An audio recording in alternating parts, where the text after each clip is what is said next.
Yeah, and we are live. Manisha, over to you. Dear delegates and participants, Femvest 2021 is back on this third day of a virtual summit that has captured the imagination of women and men alike. This event brings together women leaders, professionals, and common investors from all walks of life to ideate on and advance the narrative of financial empowerment of women.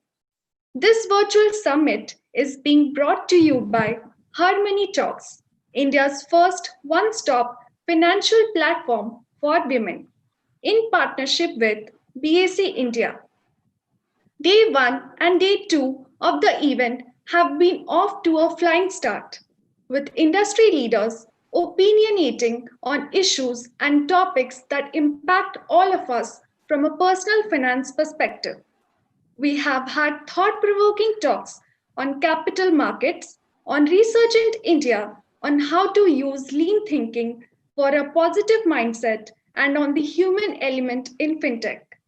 We have also had equally stimulating talks on the topics of leadership in BFSI, on the story of the Indian women, on the life hacks from fund management, on the central place of financial awareness, and on innovation in BFSI. Today is day 3 of Femvest 2021 by Harmony Talks and BAC India. We have an exciting assortment of talks and a very interesting panel discussion in store just for you. Welcome all once again to day 3 of Femvest 2021. I would first like to welcome Mr. Hemant Gorul, co-founder and chief financial officer of Harmony Talks, for the welcome address. Yeah, thank you, Manisha. Um, Good evening and welcome all. It's been a phenomenal 2 days of this virtual summit, Femvest 2021. It's been a very absorbing start to our maiden event.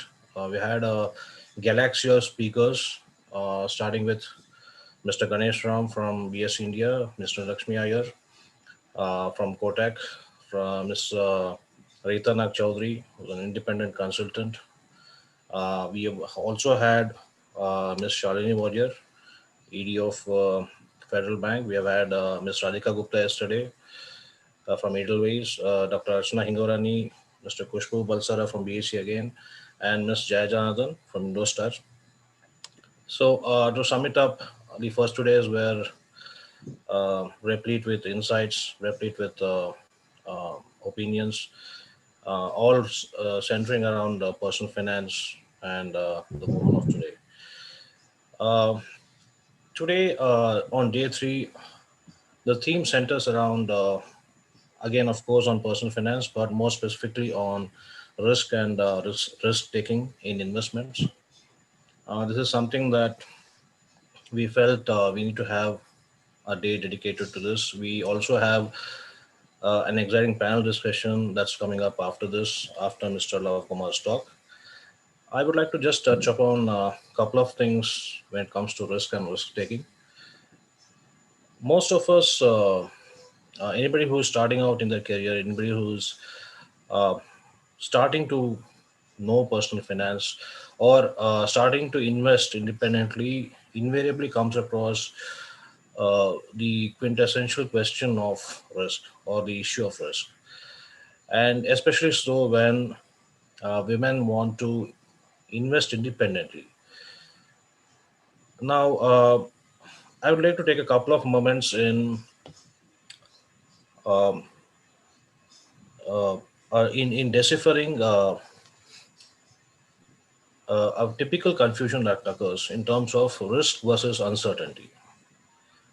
Now, many people tend to kind of get confused between risk and uncertainty, whereas these two are probably as different as chalk and cheese.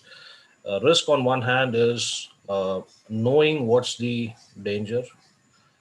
It's about knowledge, whereas uncertainty is lack of knowledge.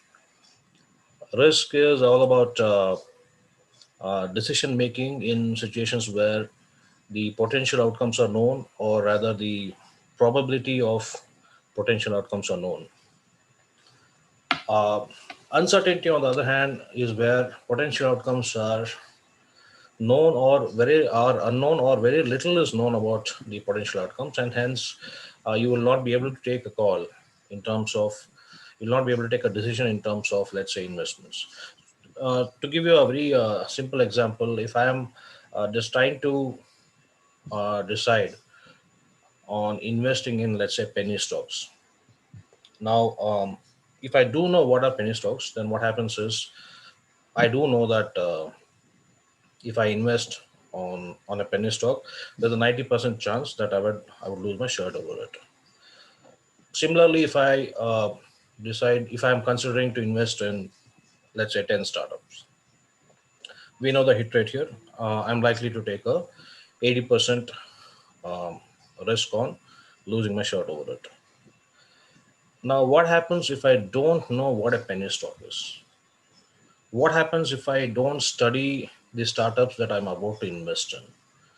That becomes uncertainty, because then it's a dark abyss. You don't know what's in when you jump in. So if you don't know what is a penny stock, you are still afraid to get in, but not for the right reasons. You're afraid to get in, you're afraid to invest because you don't know what a penny stock is. Similarly, with if you're trying to invest in a startup, or if you're trying to invest in, let's say, a mid cap stock, if you don't know what a mid cap stock is, you may still fear trading into making the investment, but you're not taking the decision for the right reasons. On the other hand, if I do study what a mid cap stock is, or if I do study what a penny stock is, I may still wind up or end up at the same decision as before, which is I would still not invest, but now I'm taking the decision for the right reasons. I am taking the decision based on it's an informed decision based on some due diligence that I've done. It's based on some information that I have about the investment I'm about to make, and therefore you're taking a decision for the right reasons on the right basis. So that about sums up risk versus uncertainty. Uh, Speaking on the topic of risk, I would like to narrate a small story about a woman who gave up her previous career at the top of her stride and got into something totally different, totally unconnected, and then became a celebrity, became a known name in that new career. And this wouldn't have happened if she hadn't taken that risk, if she hadn't taken that leap of faith to get out to a new career, which was so alien to her in the beginning. The person in question is Vera Wang. Vera Wang is, as many of you may know, she's a celebrated fashionista. She's a celebrated fashion stylist. She's a designer. She's known for her, especially for her bridal wear. Now, how many of us know that Vera Wang was, in fact, from the skating profession? That's right. Vera Wang actually started off as a skater. She was in that field, and for some reason, she found her calling in fashion, which is as different from skating as you can imagine it to be. Now, when she took this decision to go from skating to the other end of the pond in fashion design, she first started off with Vogue. We all know Vogue; it's the popular fashion magazine. She started off, and within a year, probably came up the ranks, became a senior design editor.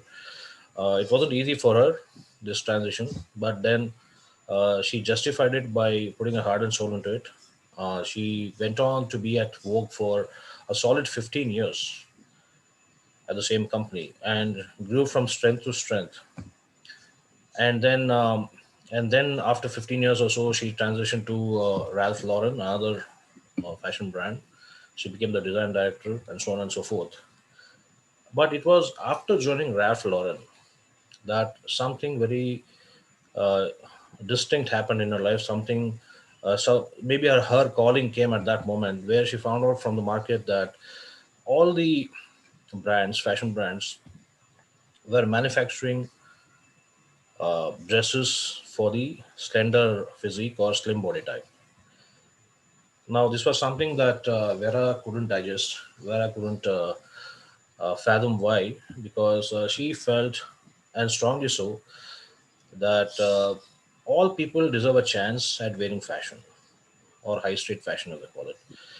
And so she decided to take a shot. Again, this was the second time she's taking a risk because now already a design director at Ralph Lauren, a very respected brand, and now she started considering going down the entrepreneurial path, starting her own venture, which was again a gigantic leap of faith in herself, a gigantic risk taking move.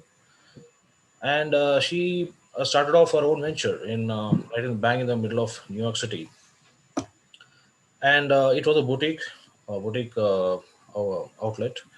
And there she studied the market. She started learning and honing her own fashion skills as well as her entrepreneurial skills, and for the particular line of wear that she wanted to come up with, which was bridal wear.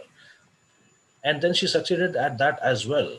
So not only did she make a move from skating to fashion design, now she made a second move from fashion design in a respected salaried position, a fat cushy job, to the leap of faith for any professional, the ultimate leap of faith, which is into entrepreneurial activity. And she succeeded at that as well. And today, Vera Wang is synonymous with bridal wear. In fact, so much so that you might have heard the famous adage, you don't fit a Vera Wang to your body, you fit yourself to a Vera Wang. That's how synonymous it has become with bridal wear today. Now, this whole thing wouldn't have been possible if Vera had not taken that risk not once but twice in her career. And that shows, of course, she also justified taking that risk by, before taking the risk, by studying what she's, the position that she's about to get into, studying the risk, as well as after taking the risk, she justified it by putting her heart and soul into it. So it's not just about risk taking. So there's a pre and there's a post. The same thing holds good for anybody starting out with numbers, with personal finance, with investment. There's nothing to be gained by being on the sidelines. Either you take a decision to invest or you don't take a decision to invest, but you do take a decision. And that decision is based on hard information, hard facts. It is not based on hearsay. It's not based on rumors. It's not based on crowd mentality. It's not based on herd mentality, herd behavior. We always advise um, um, investors, common investors who are just starting out, or people who don't understand investments, to do your own research first and then take a decision. So that's what risk is all about: taking a decision in the light of information, and weeding out uncertainty from your decision. Uh, on that note, I would like to, on that note, and then that message to all budding investors, I would like to once again welcome all of you to this fantastic day three of Harmony Talks. And we have an exciting talk, an exciting panel discussion lined up. Uh, Back to you, Manisha. Thank you, Mr. Hemant, for that delightful story and the message it conveys. As we kick off the day's proceedings, I request the audience to share their questions, if any, in the chat window. These will be addressed in the Q&A sessions. Millennials are a generational cohort that are unique in their outlook to life, preferences, opinions, and even purchase behavior. Globally, their formative experiences have had unique influences that stand them apart from any other generational cohort till date. The millennial woman, thus, is a very distinct persona that needs to be understood in the context of personal finance and financial empowerment. To address us on this topic, I would now like to call upon Mr. Love Kumar, Zonal Head West, Retail Sales, LIC Mutual Fund. Mr. Lav Kumar is an MBA in marketing from Bharati Vidyapeeth, Pune. He has more than 18 years of experience cutting across FMCG and financial services. Prior to LIC MF, he has worked with Principal MF, Aditya Birla MF, and Motilal Oswal MF, apart from a stint with Chennai-based FMCG company Cavan Care. So I request Mr. Lav Kumar to join us on stage to speak to us on the topic Personal Finance for the Millennial Women. Thank you so much, Manisha, for inviting me. And thank you so much, Nisari, HerMoneyTalks, for organizing such kind of events. So I chose to speak on the topic of millennial women.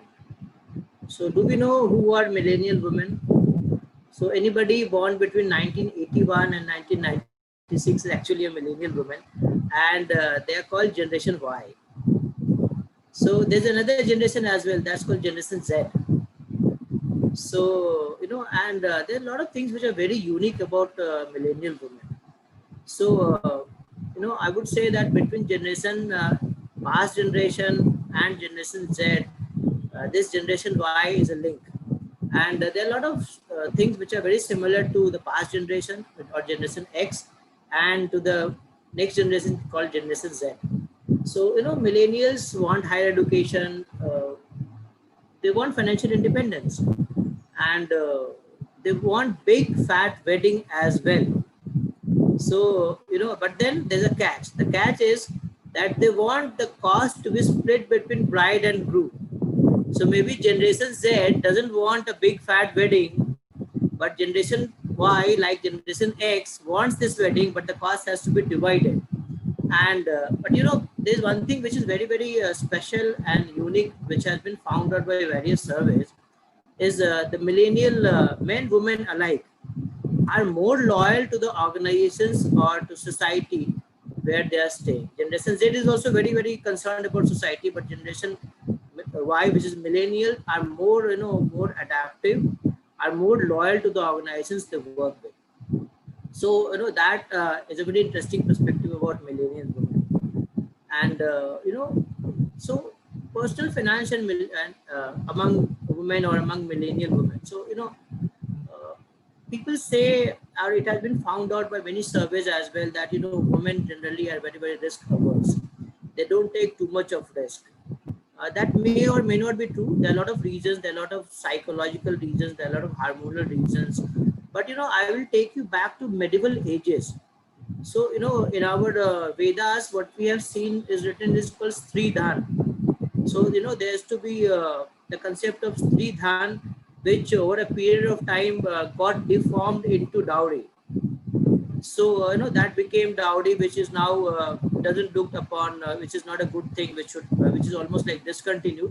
But then this Stridhan has been there in the system since very, very long, and with the time it should change, that it is changing as well. So when the millennial woman is entering workforce, she as being a millennial woman with different thought, with independent thought, she is very open-minded, she is very independent. So this generation thinks about future also. This generation wants to stay connected with their parents also.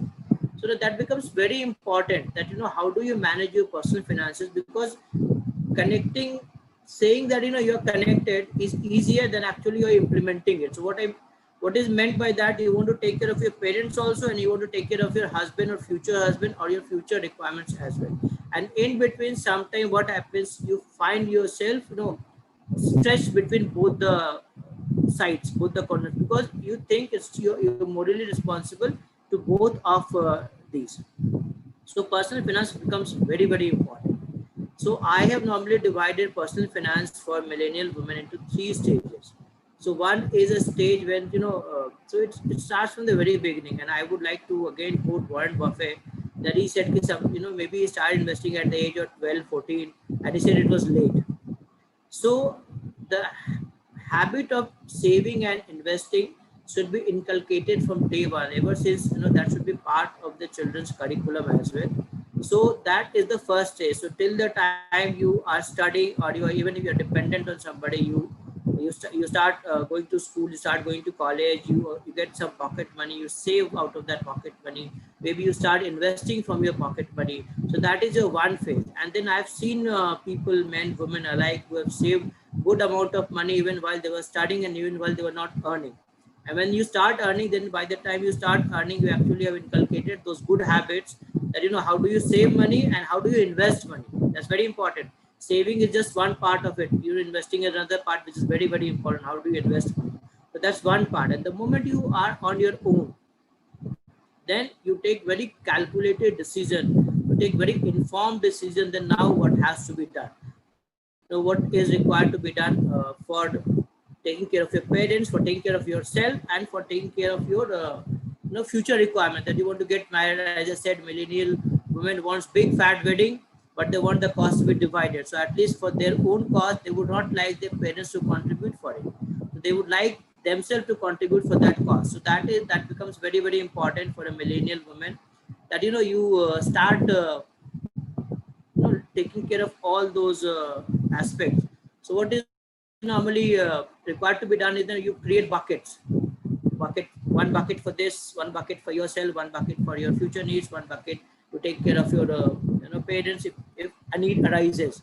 And then then slowly you choose your asset classes accordingly, and you start investing in those asset classes. But what is more important is that you start choosing. That is fine, there's no doubt about it. So you decide a goal.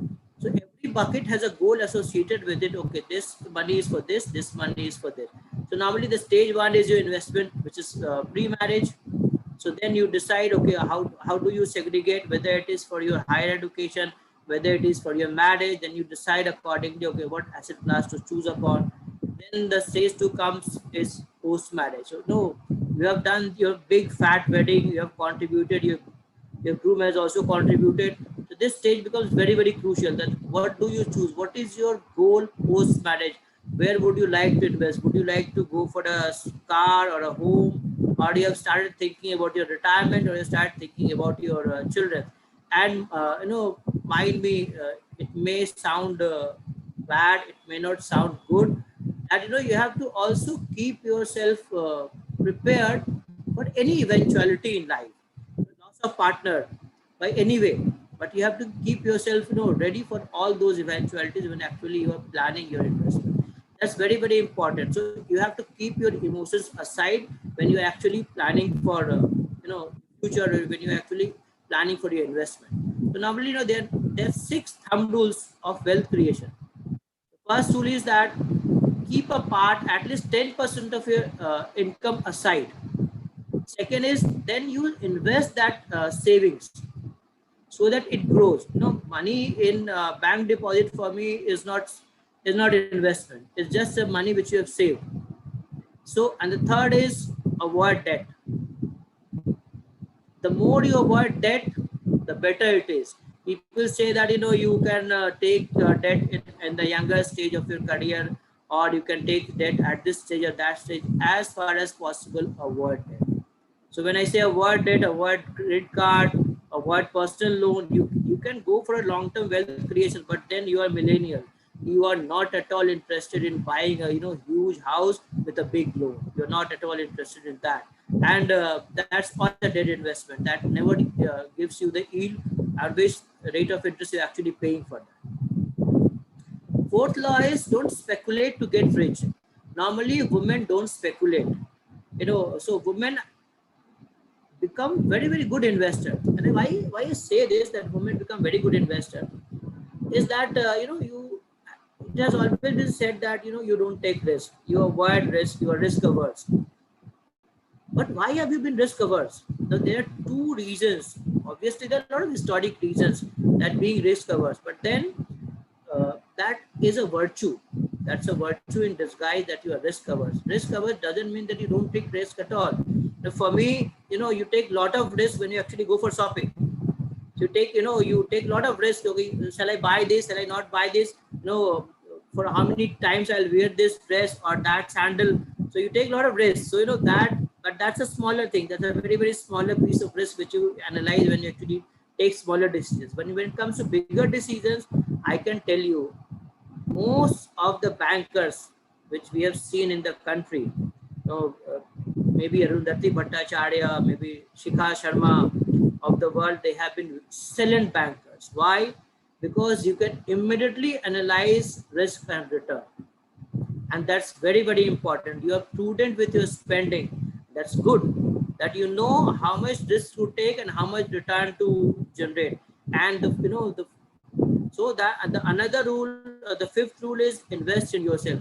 Sometime back, you were saying that you should learn newer things. When you are investing, you should be informed. So any informed decision when you take, actually, then you know what is the risk and what is the return which you're generating. So invest in yourself. That's most important. Gain knowledge, gain skills, and then safeguard your future, safeguard your fortune. That's very, very important, that you start understanding that how to safeguard your fortune, how to safeguard your future. So that's that becomes very, very important.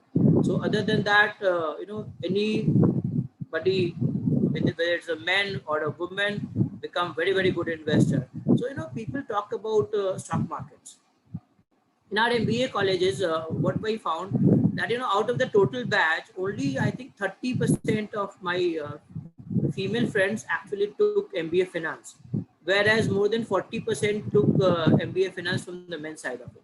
So what does this signify? This simply signify that they were more comfortable with international business, or they were more comfortable with marketing. So marketing is equally challenging. If finance is challenging, marketing equally challenging. And of late, what we have seen that women are excelling men far more in finance than in marketing. So it's not that now it's no more gender specific, that women cannot do this, women cannot do that. The panel here you saw yesterday, you are going to see today. Nisari is an example in front of you. She established this HerMoneyTalks and is taking newer strides day by day. So it is not at all limited that women are more discoverers. They are not. They take calculated risk, and that's the way to go. You take calculated risk. You know what are your resources, and based on that resources, you understand, you learn about it, and then you take risk. So investment is all about that. Choose a good advisor. That's very, very important. I always tell all my friends, all my investors, choose a good advisor, choose a good platform, where you can depend upon. So a lot of people speak about a lot of things that, millennials are more, inclined towards quant model, or more inclined towards this model or that model. I don't know how many of you have heard about a lot of Abhimanyus entering the market from March till December. So these Abhimanyus are ladies also, these Abhimanyus are gents also. So male and female Abhimanyus both have entered. I don't know whether you've heard it or not, because yes, when the markets were going up, so a lot of people said it's very easy to make money in the market. It's very easy. But when we analyze that data, I can tell you that we saw more of our female investors entering mutual fund than entering stock market. And we welcome that, because that means you have taken a very, very calculated decision to take taste of stock markets, stocks through mutual funds. So these Abhimanyus are more than welcome into the system, and I hope millennial women are smarter enough to decipher what is good for them and to take decisions on their own. So Nisari, that's all from my side. Thank you so much. Thank you, Manisha.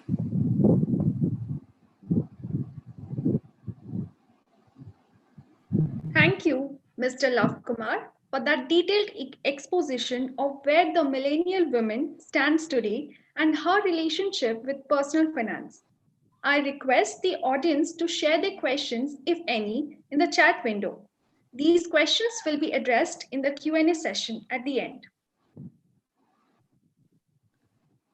We now come to the most awaited event of the event, an absorbing panel discussion on the risk-taking ability of women.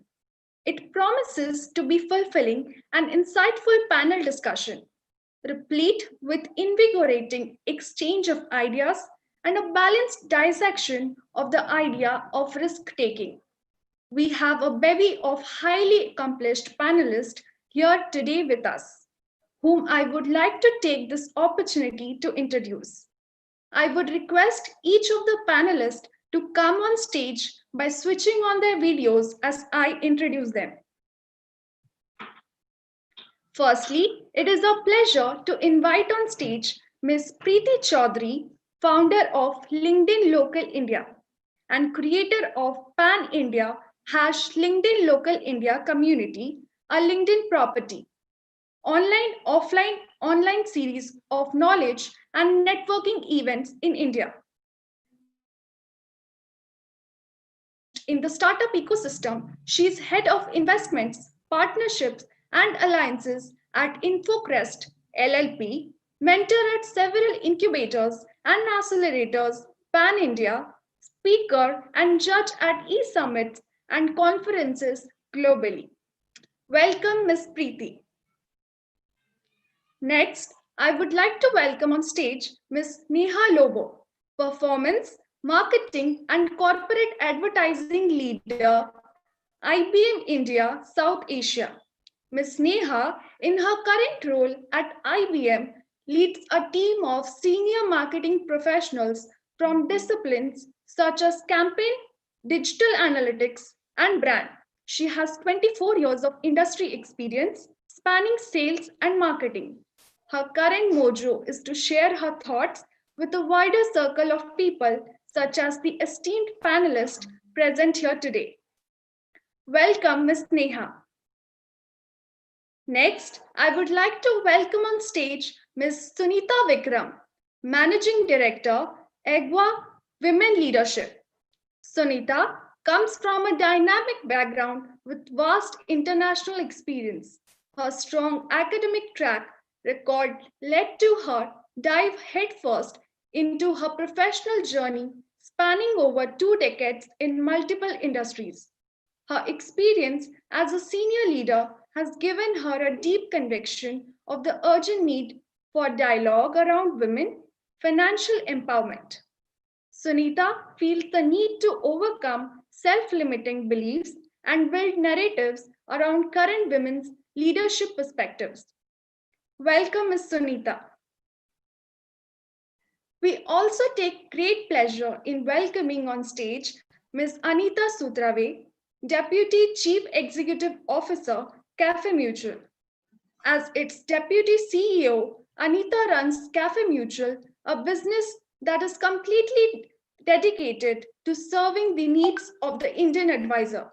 Anita is instrumental in making Cafe Mutual the most trusted and respected name both in India and globally in its genre. Over recent years, she has developed a deep understanding of the advisory and investment business. Welcome, Ms. Anita. Thank you, Manisha. Thanks, Nisri and Hemant, for having us here. Excited for this entire panel. Our moderator will be Ms. Nisari Mahesh, founder and CEO at HerMoneyTalks.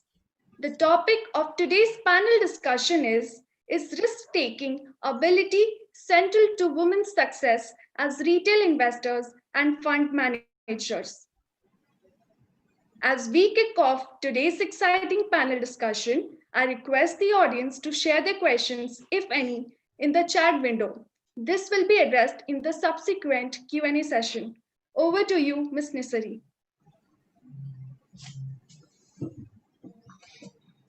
Thank you, Manisha. Good afternoon, everyone, and welcome back.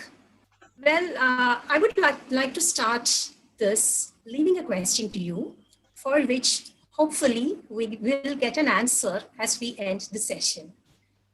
There is no doubt that women have many good qualities as savers, as money managers, as careful decision makers, as budget managers of the household, but they say women are risk averse. This is something that we hear about women, especially when it comes to investments and as we talk about entrepreneurship. If you take investments, women investors, they tend to fall back on tried and tested financial products like a term deposit or which are more of a savings kind of product than growing your investments. Or they tend to take small investment schemes like a post office savings or a gold investment. But let's think, is this a recommended way of women for building their wealth and securing their future? Because there is gender gap in pay and we need to make our money really work for us. Or can women transition from a savings mindset to an investor mindset? What is the kind of balance that is required? Well, let's hear it from the women leaders we have it today here. And they are not from the finance background, but as representatives of women who like to share with you their experiences, who would like to share the experience with other women to inspire them and just guide you on based on their stories and their life experiences. So my first question is to Preeti. Preeti's background, Manisha has already introduced. As she mentioned, Preeti, you are a person who's traveled wide. So like I already mentioned that women are often seen as risk averse. So as you have a background in psychology, do you think risk-taking is inherent in human beings, like men have it more, women have it less? Or is it like something, an acquired trait of humans? Okay, thank you very much, first of all, Nisari, HerMoneyTalks, and Hemant for getting us all together on this platform. It is an honor and I'm delighted to be here. Thank you for that introduction, Manisha. And now coming off to your question, I think finance, like entrepreneurship, has no gender. I think there are several factors that contribute towards the aggressiveness shown into investing or not investing. That has got nothing to do with gender per se. I think there are many cultural, societal, and other norms that make or seem to make men appear more aggressive. But in the recent times, we have seen that women equally are coming up. You know, there's a lot of emancipation that is happening and empowerment that is happening amongst women as well. You have women investors, you have women entrepreneurs, and so on and so forth. The list is endless. In my viewpoint, I think it's basically, you know, the testosterone that is present in the males that sort of makes them more outward. The hunter-gatherer sort of background of our genetics and the theory of evolution, that sort of seems to put into light anything and everything that men do versus what women do. I think that is the basic, difference that is there. In women who are self-confident, who are out there, putting themselves out there, doing their own thing, following their heart, doing their mojo, even they then appear to be, aggressive and going for the things that they like, whether it is entrepreneurship, whether it is investing or anything else. So I would say it is a mix of both, really, somewhat inherent, somewhat an acquired taste, but totally personality based. In terms of it's all in the mind, it's a mindset that makes you do something more than the other. It's got nothing to do with gender. Back to you, Nisari. So you prefer to say that it is more on our situations, or that makes us more, it is not inherent, but it's a mix of both, right? Thank you, Preeti. Absolutely, like I'm saying, yeah. Back to you, thank you. Yeah.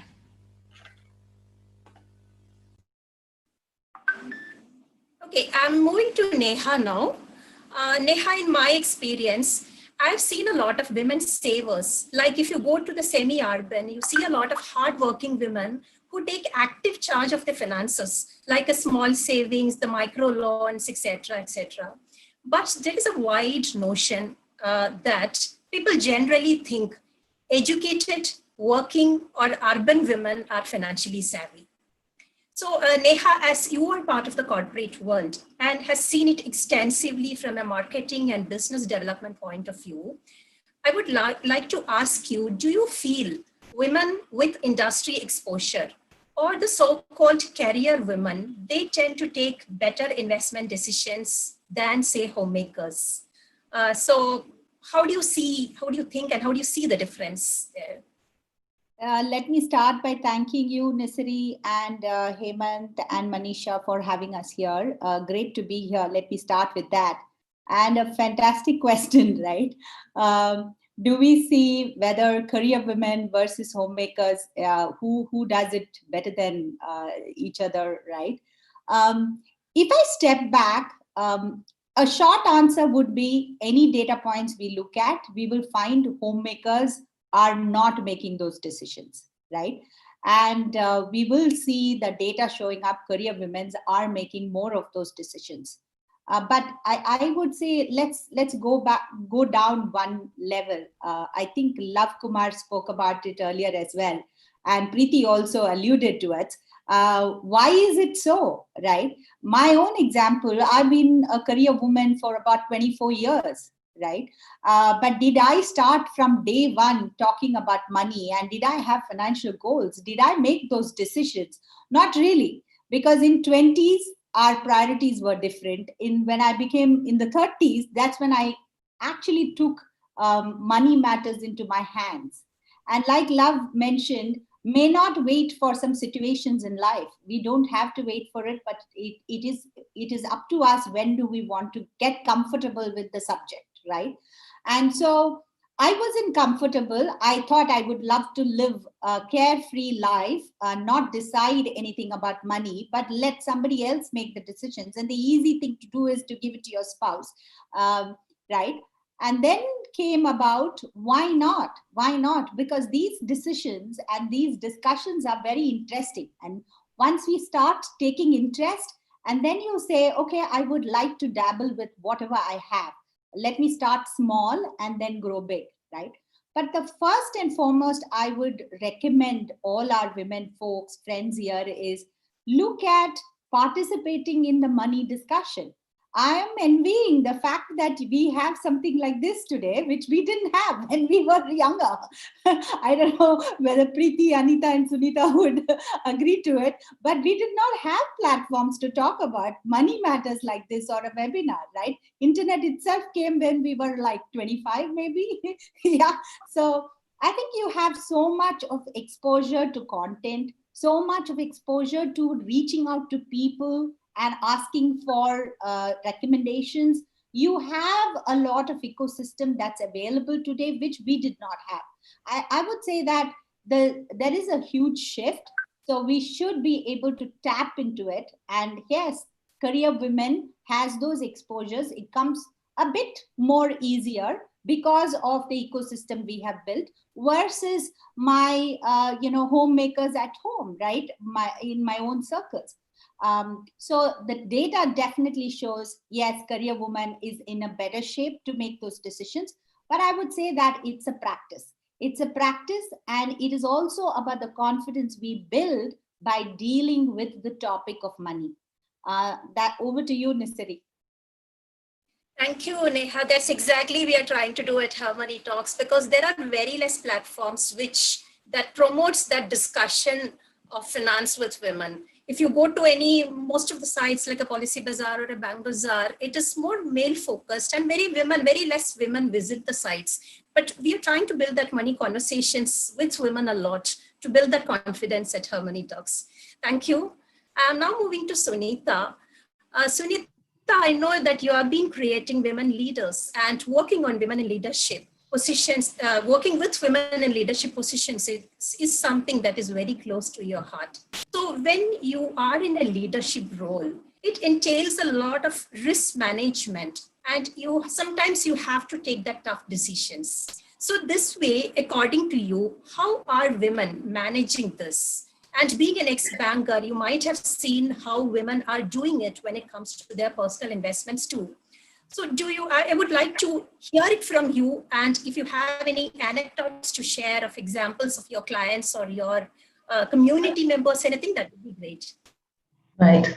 So I love that question you asked about decision making. And I think I'm going to refer back to Preeti and Neha and say, you know what, it's not really gender based. How you make your decision is just how you innately like it. So you might be somebody who needs reams and reams of data. You read 100 websites and then you find out the information and then you make the decision. Or you might be somebody who, you know what, like someone like me, who asks 4 people. And if those 4 people say yes, then I'm ready to go.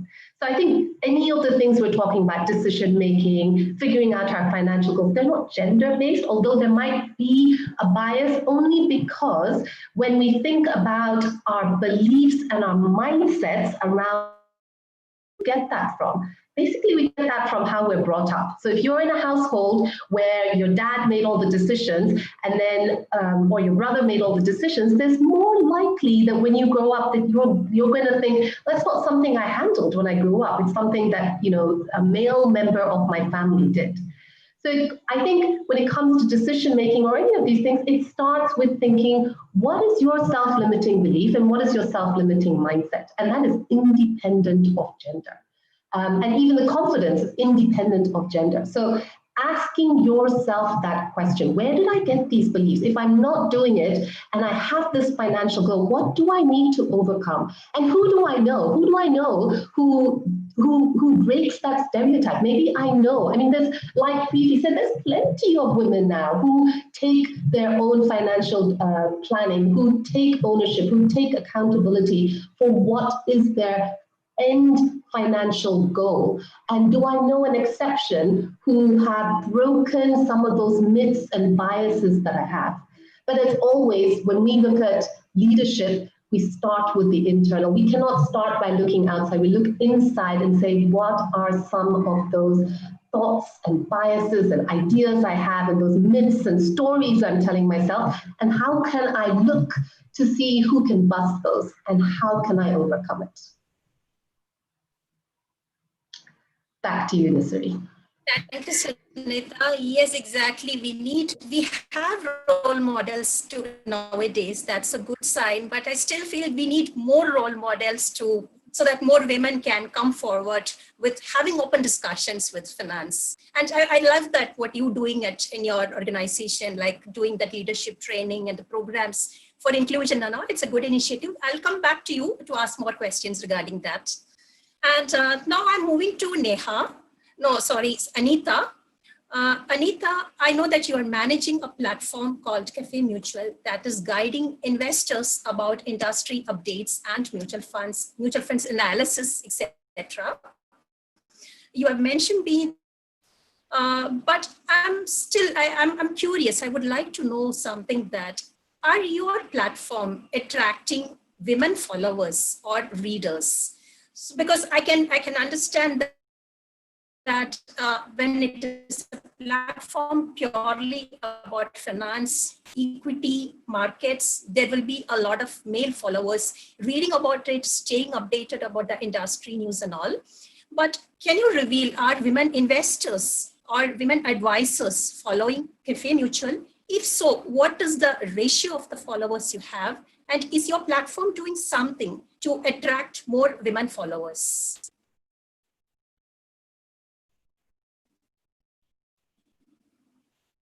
Yeah, thanks, Nisri, for that question. I'm so happy to be on this panel today, and thank you for that question, which is so relevant.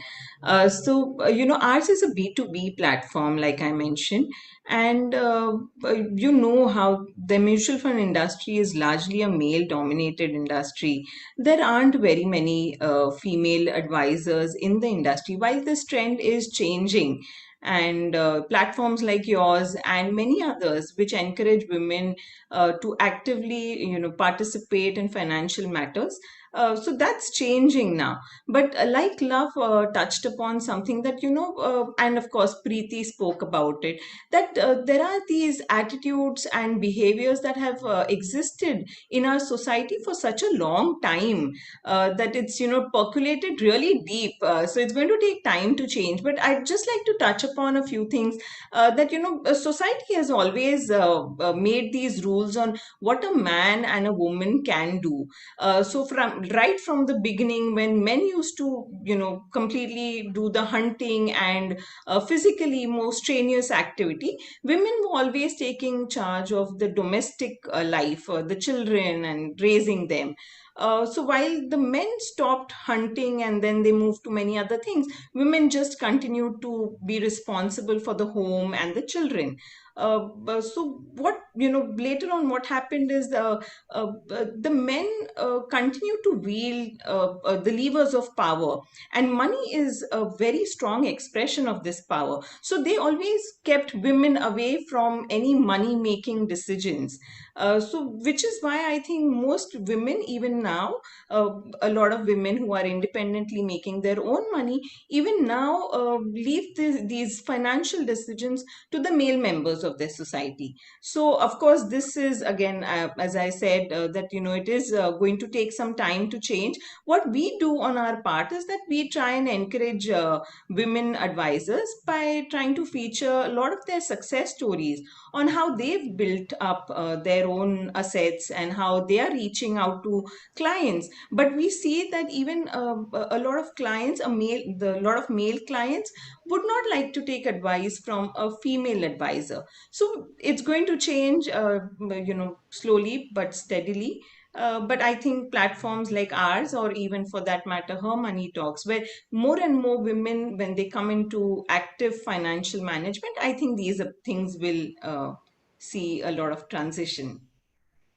Thank you, Anita. That reminds me that I remember that when I was working at the bank, I was mostly with the loan, credit, and insurance operations. But for a short stint, I was into investment banking. So at that time, only me and one of my female colleague tried hands in trading, all started discussions around it. It was interesting and very exciting for us. But in that, even though we all were bank employees, there were only 2 women who tried in trading and so-called, because we have a feeling that it is so-called gambling like we perceive. But still, I couldn't see that even people working in the financial industry not coming forward to take that risk or take some show that interest in these kind of topics on a personal level. Thank you. And I'm circling back to Preeti. Preeti, like I mentioned, you have traveled across the world. I saw that in your profile. And I wanted to ask you many questions actually about the different experiences you have with women in different countries.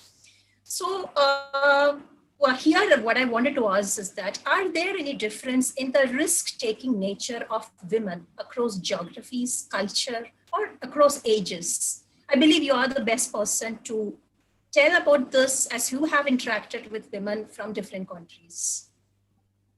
Thank you so much for that, Nisri. And I think a very important question.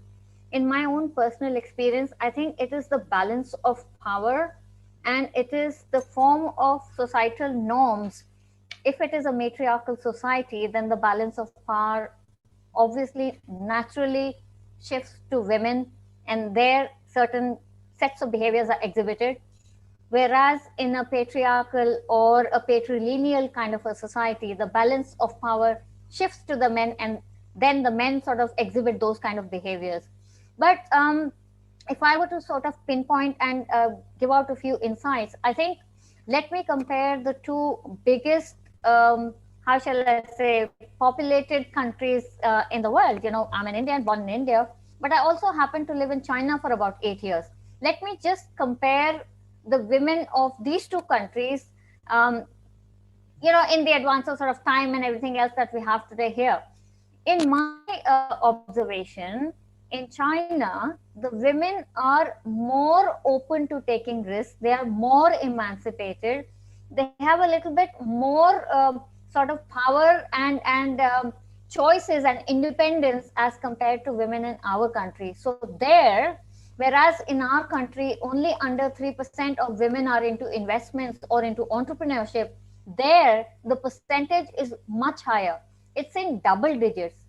So essentially what I'm trying to say here is, if a conducive environment, if a certain sponsorship, if support groups are available, a free thinking sort of mindset is made available to women, I don't think there is any stopping for them to then do whatever they really want.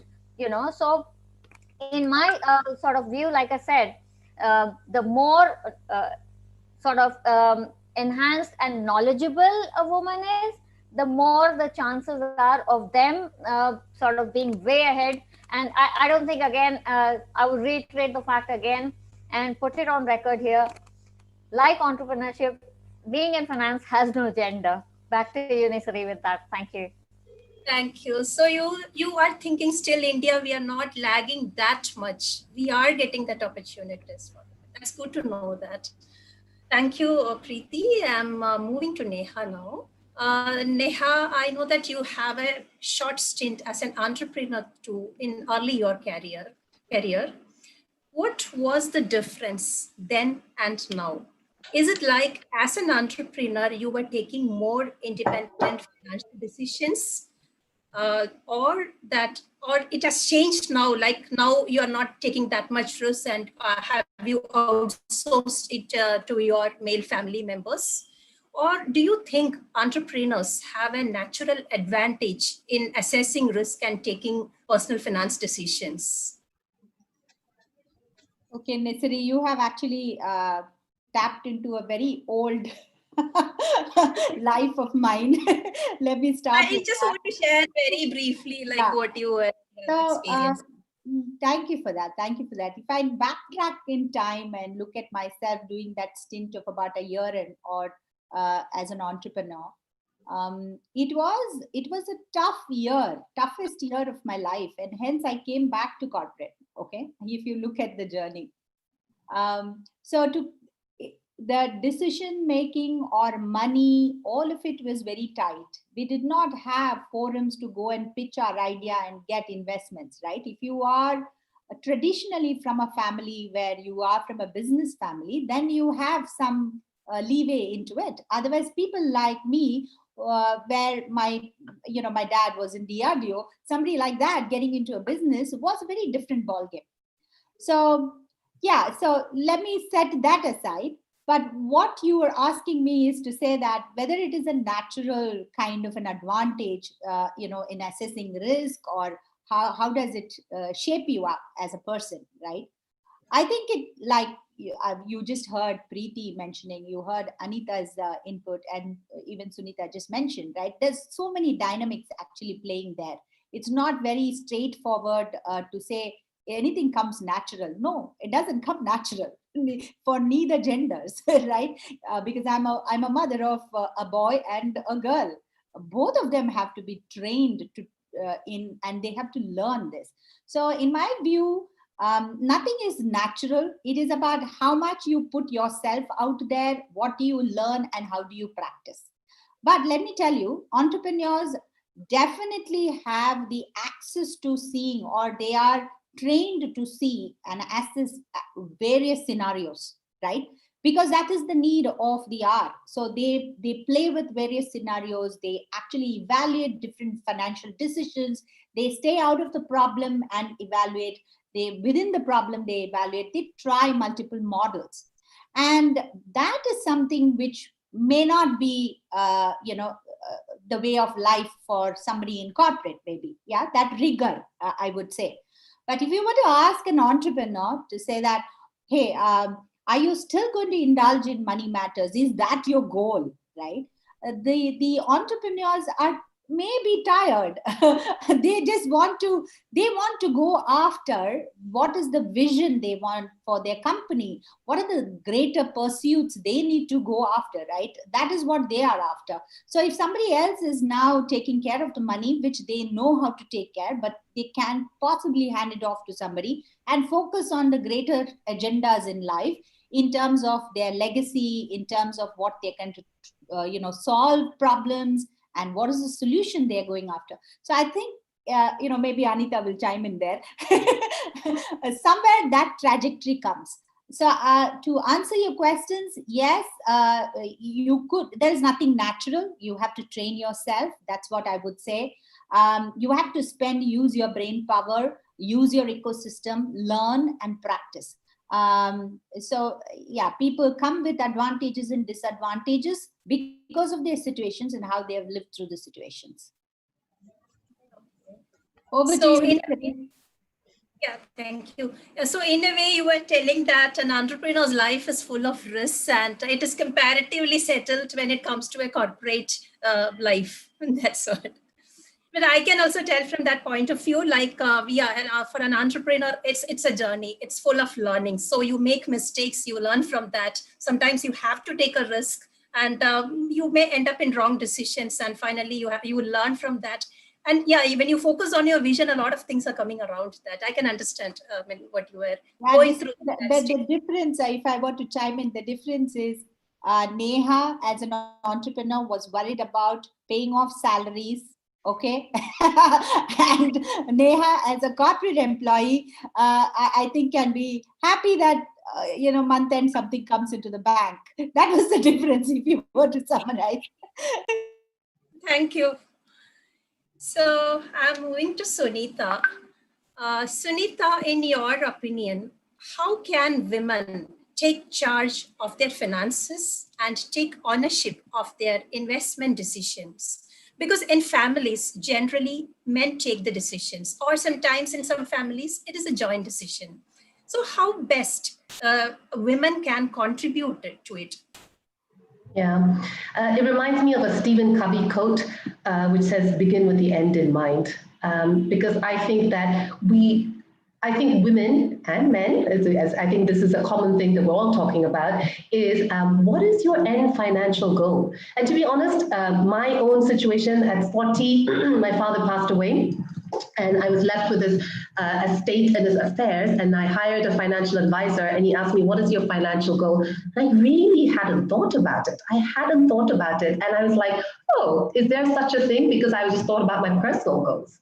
So I think, and also to keep in mind that women outlive men, right? So if you're going to plan for your financial goal, that end point may or may not include some other person or family member. You got to think about, at 60, where do I want to be? At 70, where do I be? What kind of quality of life do I want? And then start planning towards that. And I think a lot of people don't know what they want. It takes time, and what you might want may change over a period of time. But at least in this instance, maybe I want to retire in an island in the Bahamas. I don't know, or maybe I want to have a 1-bedroom shack in Goa. I don't know, but at least have that clarity. And then I think one thing I would chip in for women, or two things I would chip in, is one is think big. I think as women, we want to think small. We want to be like contained, but let's think big. Maybe I want to be like in that island in Bahamas. Maybe I want to retire in Switzerland, and break it down into steps and think about where can I move in that. That's one thing. And I think the other thing is that women think as a collective. When women leaders, they think about how can I grow my collective? How can I grow my community? But I think, so as women, we think, well, what does my husband want? What does my children want? What do I think of their education? That's lovely. Absolutely think about that. Not saying don't think about it, but also think what you want. And, I think there's this perception is that if I think what I want, maybe I'm a bit selfish, and I don't really want to, talk about that. But it's really important. It's really important because at 60 or 70, you might be living alone. You might not have your kids around. You might not have your spouse around. What are you going to do? There's going to be practical realities, your medical care, your rent, your house. How are you going to deal with that? So my message is begin with the end in mind. And that may change over a period of time, and then that may not be true, but that's okay. That's how goals start. It's not real. Like I want to lose 10 kilos. Yeah, maybe that's not true, but at least I veer towards that. I love your thoughts, Sunita. But yeah, it's a fact. It's very unfortunate to see that many, like you rightly mentioned, we are seeing that a lot of women after post their retirement, maybe in their 60s and 70s, when they are alone, and they're depending on their children, or maybe the children are not in a position to take care of them. And even though they were earning well when they were working, because of the poor management of finance, or they were just delegating the things to somebody else, they are not living a way actually they are supposed to be living. We have come across, but that time it is so late. Even if they're depending on somebody, they are ending up in taking wrong decisions, wrong advices, wrong guidance, all this happening. But one thing on this context, that at HerMoneyTalks, actually many women, like especially young women who are getting married and getting into a life, or maybe they're in the early years of their family. This is one question that they have been asking us. Many women have that hesitation to how to start that conversation in their families. Or sometimes it is like their low in confidence. They may think, I don't know, what if I do something wrong? These kind of hesitations women have.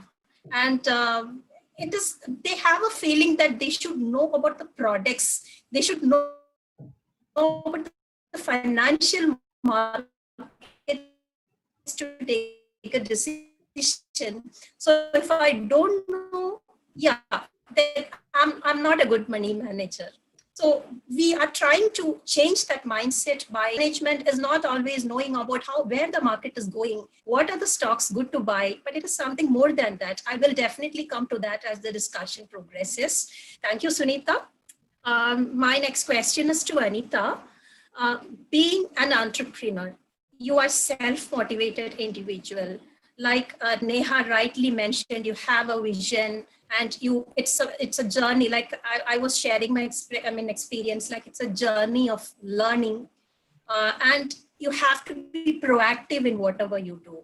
So let me ask you something. Have you tried seeking out to ecosystems, platforms, or solutions in the market that to help you into this? Okay. So let me answer that. Firstly, Sunita, I'm really excited about this dream of yours to be on an island in Bahamas. It's definitely a desirable dream to have for all of us. I really hope you are able to achieve that. So Nisri, when it comes to platforms and forums, see, I think they are really very relevant today because a lot of women who do not necessarily have access to somebody who's in the financial industry, they would definitely like to draw upon shared learnings and experiences of other women who have made success, who have success stories to share as to if there were certain goals that they already had in mind, and they were able to make use of certain avenues, whether these were some funds, mutual funds, or was it some other way in which they were able to achieve these dreams. So I think the platforms are really useful. However, for me, personally, from childhood, I was exposed to my father, who always invested in stocks, and he was quite successful in doing that. So I had sort of an exposure to somebody investing successfully from a very, very beginning, from childhood.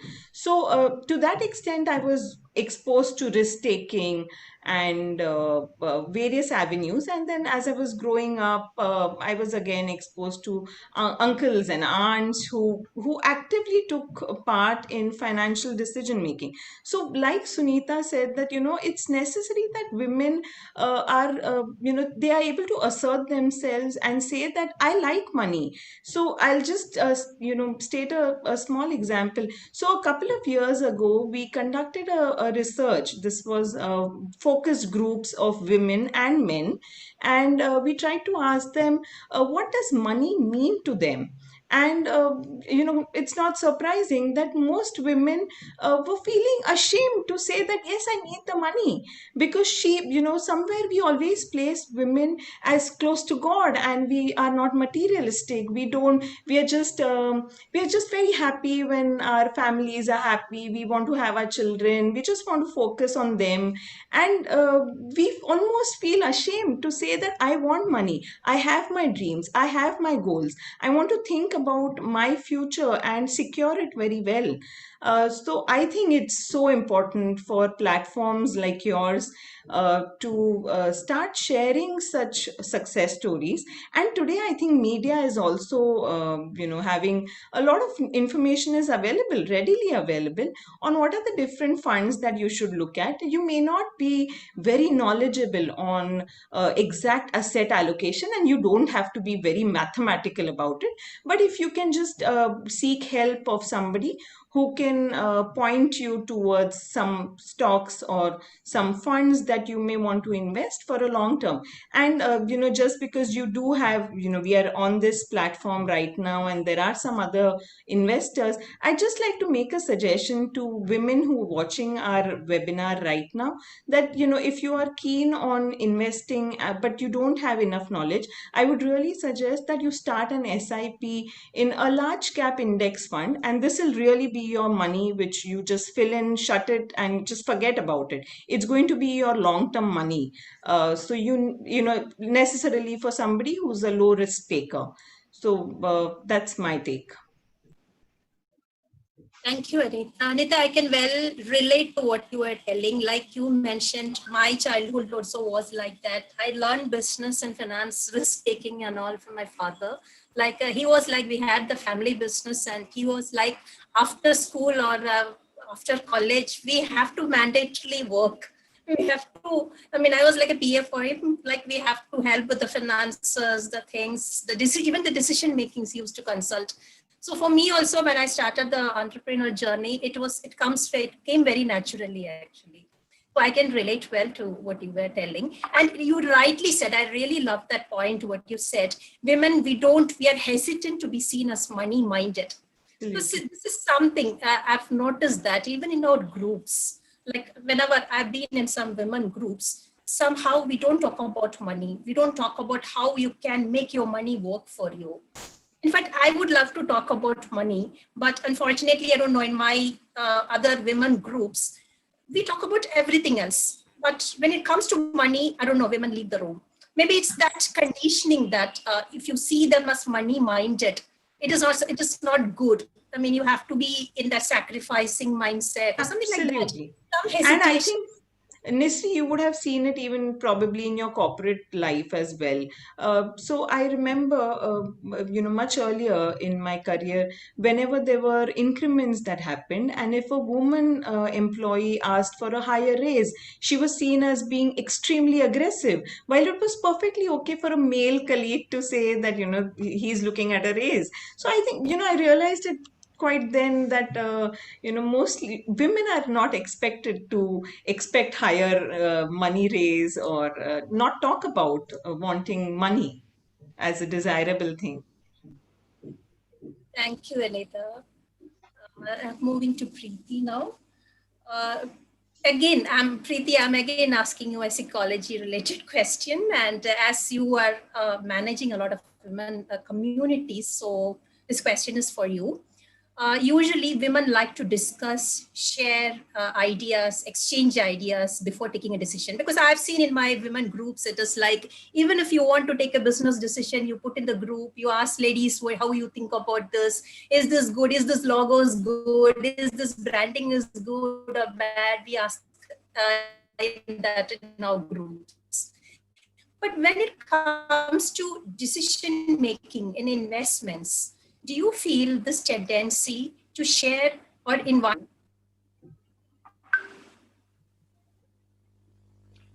Okay, that's a very important and a very pertinent question, Nisari. Thank you for that. Let me just twist it a little bit. I would say what women are doing essentially by talking to each other is information gathering. Because, each and everybody's journey is unique. It is their own journey. If you look at the 4 women present in this panel here right now, from what Sunita had to say earlier, if she wanted to make a decision, she will ask 4 people and she'll be done. Whereas if you take my case, I'm a totally R&D person, so I would go and I would read up, then I would go and I would ask fellow compatriots. On top of that, I would engage a specialist and ask them. And only when I'm convinced that, this decision is absolutely up my alley and it is going to do me more good than harm, will I do it. So the point I'm trying to make here is, again, it's very personality dependent. There's nothing wrong in gathering as many facts, as many data points as you can, because then again, everybody's mindset, their journeys, their life stories, their narratives are different. And each of those inferences could work or not work for you. The point is to intelligently gather all of that information, use your own brain, and according to your circumstances, then make those choices. So I would say it is not hampering anything. It is only enhancing one's decision making, ability. The more you talk, the more you learn, and the better you can be. So back to you. Thank you.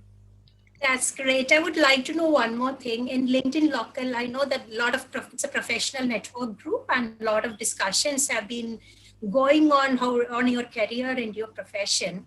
Are you considering finance as one of the topics, or are you giving any special emphasis for finance management or anything related to that in the agenda of the networking or the meetings or the community get-togethers happening in LinkedIn Local?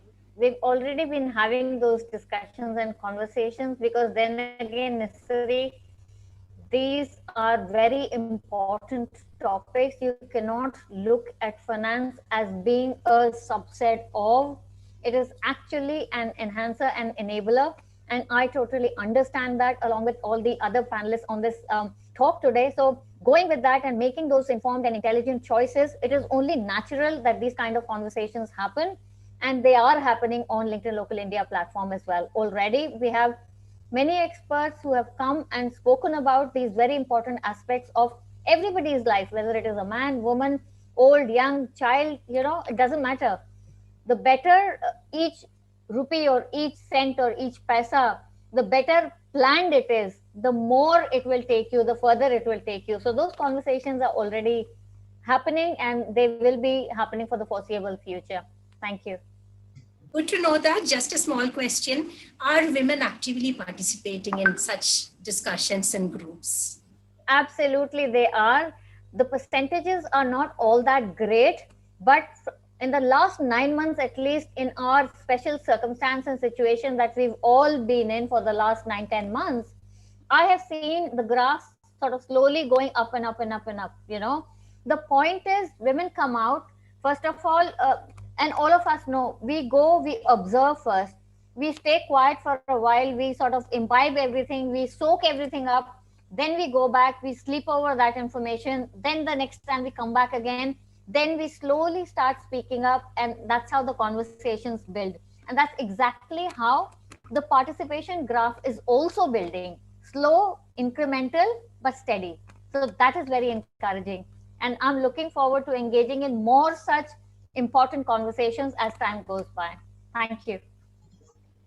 That's a good point. But I think, again, it's related to the confidence level, because we have a feeling that maybe we are telling the wrong things. So we think first we observe, we try to understand, we try to digest it, then only we feel confident to come forward it.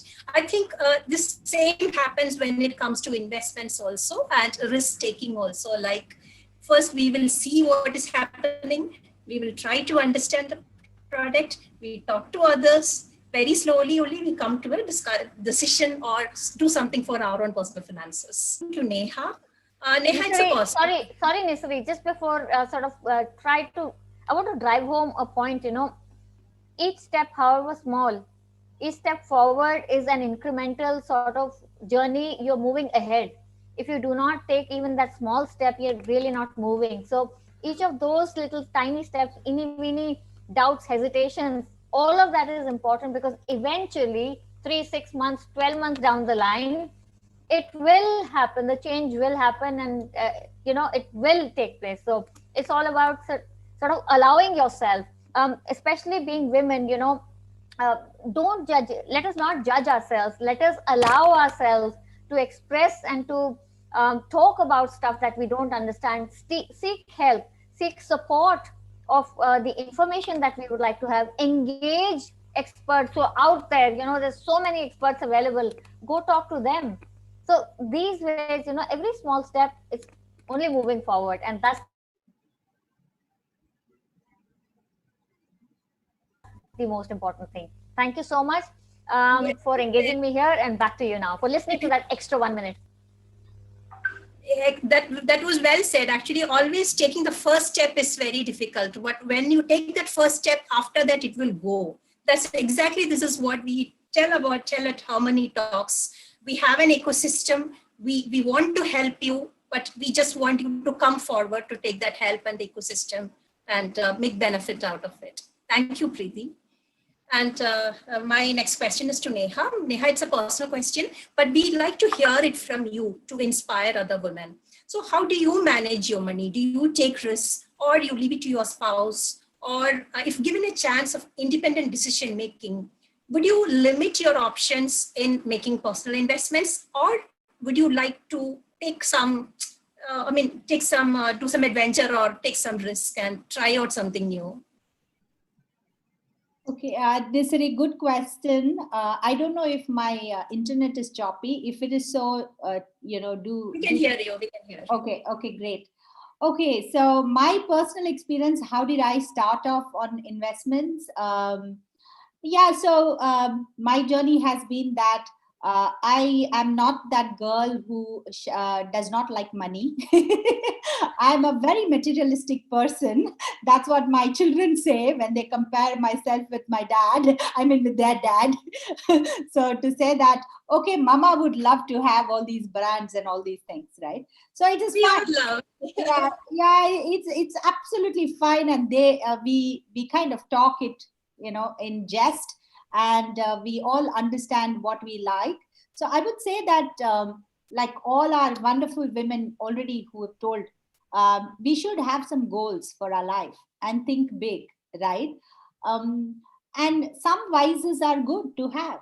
If you have some interest, if you have something which you are aspiring for, you should have those goals. So my journey started off with a simple goal that I always wanted to hang up my boots when I turned 40. Okay, it's a different thing. Don't ask me what happened after that. I keep continuing to earn or work because I haven't found something else to do in life. But that goal actually made me start off somewhere. Okay, so what is that we want to do? And this is long term. This is never the case of can I make some quick buck, 10%, 20%, 30%, those kind of things. If you want to look at it like that, what is that success or what's your plan? That doesn't come out, right? You can simply do a peer-to-peer lending and say 10%. All of us would agree to that. And then we could be very happy with that. It's much better than FD. Maybe I'm very happy with that. Or maybe, somebody was smarter and like Anita mentioned, right? Whether we go for a long-term or a mid-term cap and short-term and all of that. And all of this has different percentage, okay? Are we happy with that? Is that what is our goal? Making that quick buck, okay? That's one approach. There's no right or wrong, but I'm just saying my journey was that. So am I very happy? I'm very kicked about it, like how I would have probably betted on something in the casino, right? But then the whole discussion changed when I wanted to aspire for a retirement age. Okay, that's when I started putting this together and building it, and that's when a lot of interesting conversations. You have at office. To the point where Anita pointed out, whether we need to go and discuss money and whether we want to talk about that raise, who cares? I mean, we would do that because I have a goal now. And I was very clear that if that is the goal, how do I reach my goal, right? And then you start building, and that Excel sheet, I think I dusted it out recently again to look at how I built that model somewhere many, many years, and then it's just going on. So I think it is about what is that we want to do and what is our financial goals. And if there's some aspiration, it can be simple, some wise we have, or a very serious goal we have, anything. Just take it and start, like Preeti said, start moving, right? So that's what I did, my personal journey. And yes, I dabbled with a little bit of probably investing in some real estate, which is like anybody would say, good girl, that kind. Or it could be gold, but then you don't wear them, then you are tired of it. So it can be small things, and then suddenly you really get into the financial markets and say, okay, let's now understand this. And this is like me understanding maybe a game of cricket or maybe a football game, which is mainly you're in a party, you will see all the boys actually talking about everything, right? And you really are trying to catch up. So it's the same conversation. So I got comfortable with it. Now I have people around me who will patiently let me finish and not interrupt, and then say, okay, this is where it is. So you have help. You have organizations who is helping women to do this. You have friends, or you really don't want to do it with friends, but actually have a professional help to do it. It's much more, I think it's serious. It is, no emotions attached. It's easier. I think you should get somebody to help you with it. And once you have that model and it is working for you, it is good. So it's about how your risk profiling is done. My risk profiling, when it was done, I showed up better than my husband. So I was like, wow, I never knew about it. Now there is something to brag about, right? So then basis that, you actually put your money to work. So that's my journey. I asked for help. I think I just felt that I'm frivolous, or I want to be money-minded, but it's okay. I was very happy with it. That's all I should say. Great. That's lovely that you can say that you wanted to be money-minded. I think bang on. You must be money-minded. Everyone should be money-minded. Absolutely. Yeah, Absolutely. They are. Sure, and other thing, which again, it's all coming to one point, that we should be having more discussions about money. We should be having that ecosystem to give that support. We should be having more forums where we can talk about money. So when I hear you all talking about that point and emphasizing that point, actually I'm feeling happy that's exactly what we are trying to do at HerMoneyTalks. So it is glad to hear it from women leaders and all of you. I'm agreeing to that one point. And one thing for our community members, for the people who are watching this, I would like to add is that we all make mistakes. Men make mistakes, women make mistakes. There is nothing wrong. We need not hesitate. Like Neha has mentioned, making some real estate investment, or things can go wrong. Or if you invest in stocks, things can go wrong. But it's always taking that first step. There's nothing wrong in that. It's always taking that first step. And of course, there should be ecosystems where you can ask and get help and all. At this point, I also remember that I know a very senior professional in the BFSI who had made a very bad real estate investment. So it happens. It is even to experienced people, it happens. So nothing wrong in that. Maybe experiences makes us better learners and more experienced people. That's what I try to bring here. Thank you, Anita, and sorry. And now I would like to move to Sunita. Like many women in India today need decision support in managing their personal finances. I know, Sunita, you have been working in the leadership, you have been doing a lot of leadership training. So how they can make use of financial platforms and the kind of training programs you are giving, or do they recognize the value of such training programs? As women guiding other women, as you are also into this, how do you prefer to do that, and what are your suggestions for that? Yeah. So, a lot of our training programs talk about, again, starting with the self. And one of the things that we see, the dominant women narrative, is that we want to be perfect. We want to be perfect moms. It's going back to your point, Mr. We want to be perfect moms. We want to be perfect spouses. We want to be perfect daughters. So now you're coming into an area that's not your area of expertise, right? You guys, we've all talked about how do you take that first step? And then when you mess it up, like someone like me, right? As I said, I have a financial advisor. He's an ex-Citibank, ex-CFO of Citibank. I parked all my money there, and I thought, okay, Sunita, you've done everything right. Lo and behold, Corona came. I lost all my money from 5 years ago. I'm back to where I started.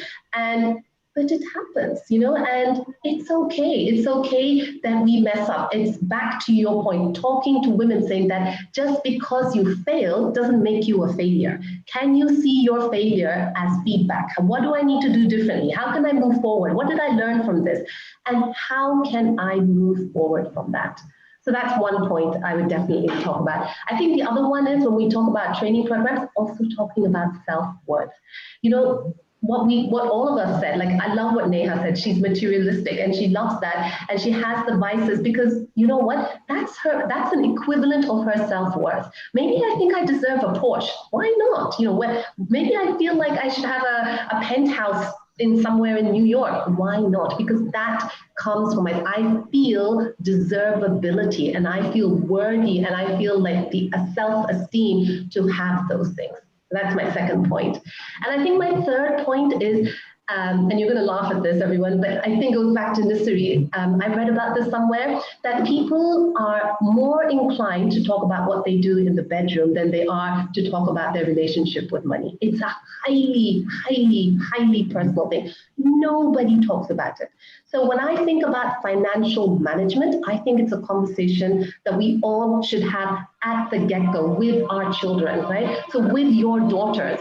So you should be talking about financial management with your daughters, as well as plumbing, as well as how to change the tires, as well as talking to your son about how to clean dishes, how to change diapers, and how to do sweeping. So it no longer is gender specific. It is a life skill. And the more you talk to people about it, the more you talk to your children, the next generation, about what does financial success look like to you, right? That's really important, because you can have all the money in the world and still not be happy. Or I tell my son all the time, if you don't want to go and have a degree, that's fine. But remember, you're going to do a standing up job. You're going to be running around. You're going to be building. You're going to be doing that. Is that what you want? Or you want to have a job like mommy? Mommy always gets a job where she's, sits in an AC room, because that's what I did and that's what I built towards. And there's no right or wrong in that. It's just what you want. So I think when we in our programs we talk about life skills, and financial self-management is an essential skill, going back to, see, when you have to ask somebody, I want to buy, I don't know, a little brooch for myself, and you can't afford it, and you have to ask somebody else, it's highly disempowering. Money is power. It is, I can deserve this brooch, and it's okay. It's okay. So these are maybe the 3 points that I would talk about when it comes to our training. Thank you so much. I love your thoughts. This is my last question. It's to Anita. And it's slightly different, as you are managing a platform which talks about mutual funds and all. It's slightly different. At Cafe Mutual, you have been talking to women fund managers and women advisors. Have you discussed with them the risk-taking aspects? Or do you feel that they limit their success as retail investors or fund managers because of the risk-averse nature of women? Okay, so 2 parts to it. Firstly, it's far more nuanced from what you're suggesting. Women are, in my opinion, risk conscious. They are not risk averse. They will take their own time. Their due diligence is much longer. They would want to know whom they are trusting with their money, and what's the entire process of identifying the investments, and if they align with their personal goals. I think most women investors will be in the investment for a longer haul. So that is something that I think, when it comes to your one part of your question on the risk-taking ability, I really think it's a function of several factors.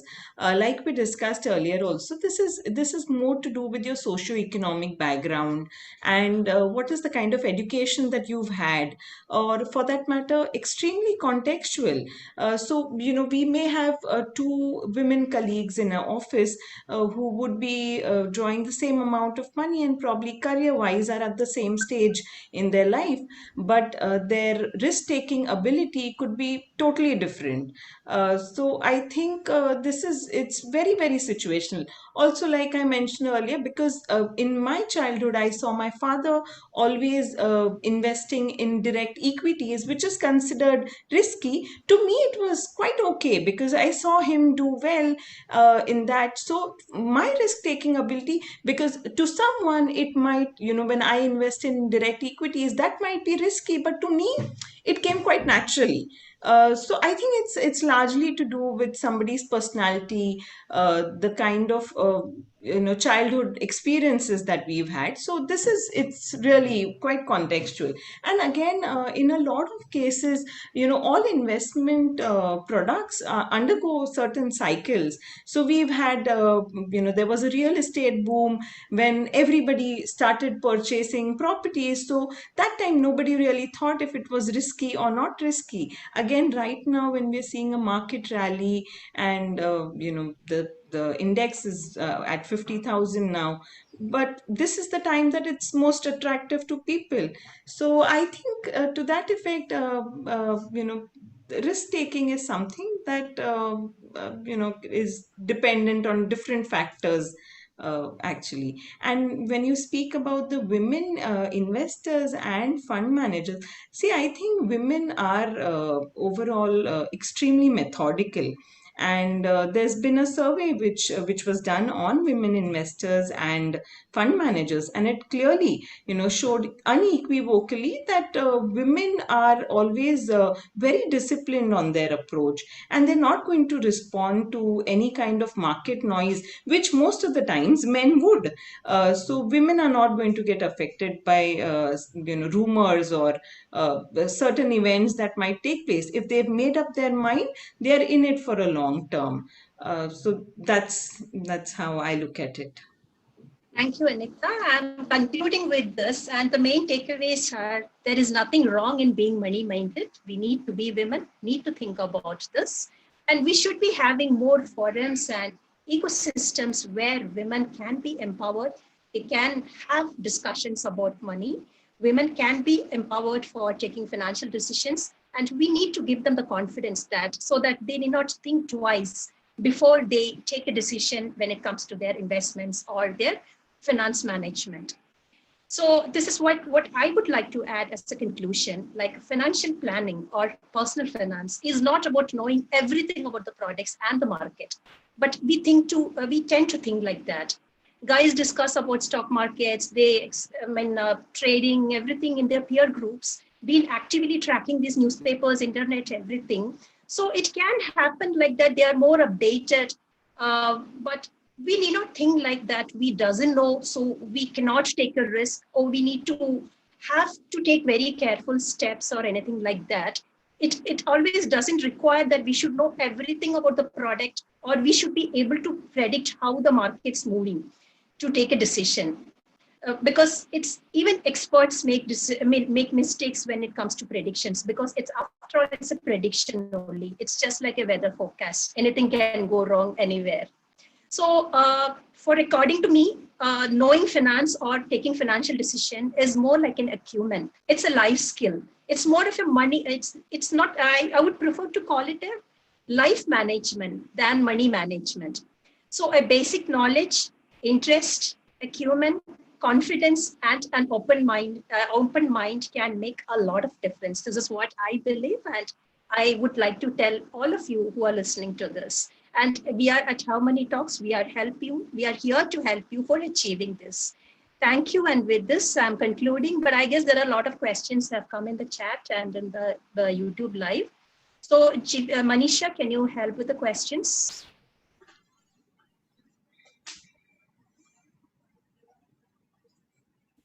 Thank you, Ms. Nisari, and to all our panelists for that wonderful deep dive into what risk-taking is all about and where the women of today stands on this. So we have few questions for our panelists from our audience. So I would like to take this opportunity to address and ask our speakers to answer the questions. So the first question is for Ms. Preeti. What does it take to create a society that's neither matriarchal nor patriarchal? Whose responsibility is it? the government's through policy making, or is it our responsibility as citizens? Ours, unequivocally ours, at all time, any given point in time, ours. Everything we palm off to the governments, to the powers that might be, to everybody else other than ourselves. But we need to understand when we point that finger like that, and everybody knows that three of them are pointing at you. So just follow that simple rule. If you want the change to happen, then you have to be ready in your own head to be the first one to make it happen, and only then can you go out and ask everybody else to join your tribe. But the most important thing is to not sit in action paralysis, do not go for perfection. Take that first step. You take it, and in time, like-minded people will come and find you for any change, whether it is moving on from traditional thoughts and processes or anything else for that matter. You be the change first, and everything else will follow in place. Back to you, Manisha. Thank you. Thank you, ma'am. So we have another question from our audience. It's for Ms. Sunita. That was a very good insight, ma'am. Given that women outlive their spouses, we need to think of certain financial goals that may not be relevant to men. For example, but how do we bring up this kind of discussions at home? Because this is a very sensitive topic. I cannot ask my husband how to plan my finances after you are gone. I often find that the way to collaborate with our partners, and our partners might be anybody, like I said before, it could be our in-laws, our kids, our parents, our spouse, whoever, is to be curious, to ask the question. So you're not going to open the conversation, well, what am I going to do? But to collectively sit together and say, well, what is our long-term plan? What are some of the things that could happen on the way? And there are many things that can happen, in terms of losing job and medical expenses, your medical expense, my medical expense. So I think when you have this conversation, it's not that's just one part of the conversation. As a collective, can you empower yourself by initiating that conversation and to listen to understand? Listening to understand, actively listening means that you put away your preconceived notions and you're just asking the what and the how questions so that you can understand from their point of view. And inevitably, when that happens, you'll find that there are some commonalities. It's not going to be that your spouse wants A, B, and C, and you want 1, 2, and 3. There's probably at least one bit that overlaps, and from there, you can build that conversation. But the way to open that conversation is to be open, to be actively listening, and to be listening so that you can understand the other point of view. Back to you, Manisha. Thank you, ma'am. So we have another question. This is for Anita, ma'am. Ma'am, you talked about sharing success stories, but it is said failure is a better teacher than success. Your take on this, please. Should failures in personal finance also be discussed? Are we a society that appreciates the fact that somebody tried and failed? Or is failure looked down upon in India? Oh, so for investing, of course, so there are two things. One is, of course, the question that was asked on how we can have more women coming into the fold for financial inclusion.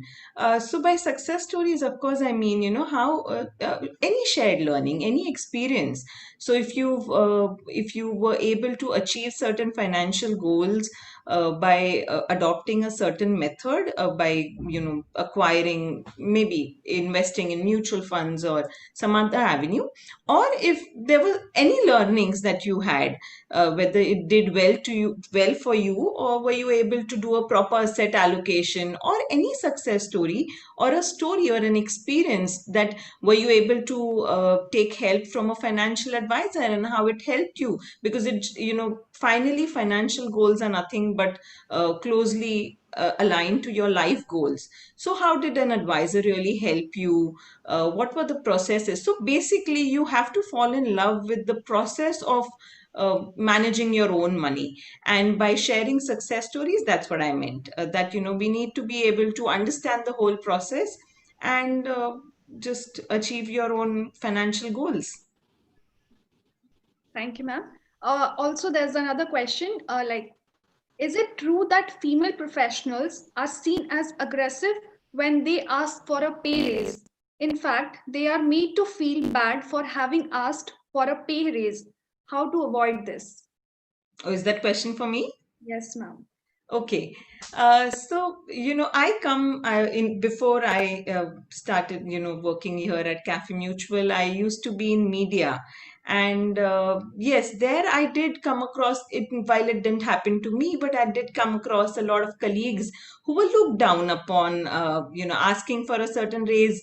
How you can avoid it is that, just keep making a lot of pointers on how you've been able to add value to the organization.